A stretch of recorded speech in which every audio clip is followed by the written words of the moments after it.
I'm going to kill them all. A lot of people don't know, but Blade Runner is the start of a trilogy of movies. At least right now it is. I'm sure they're probably going to make another one in a few years.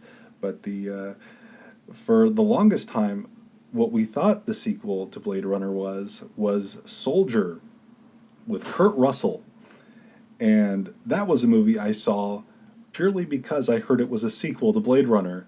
And it is tonally, it is the exact opposite of Blade Runner in almost every way.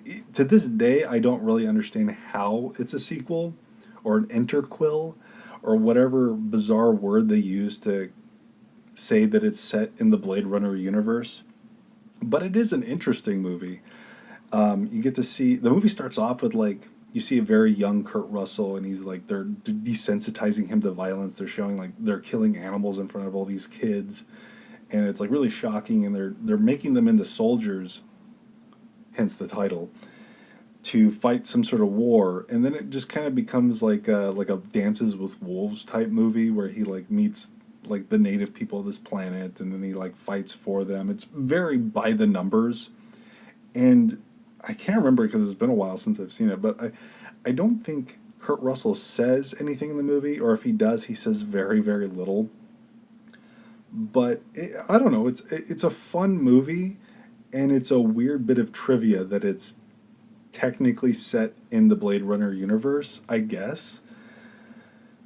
But yeah, the thing I remember the most is just how violent the movie was, because it's a very violent action movie, which is bizarre to think that it's set in that Blade Runner universe, because it doesn't have the aesthetic or anything. You have to be told that it's a Blade Runner movie to know that it's to know it, because like I feel like if you see Blade Runner 2049, you'd be like, oh yeah, this is like set in the same universe, despite the fact that that movie has its own look to it.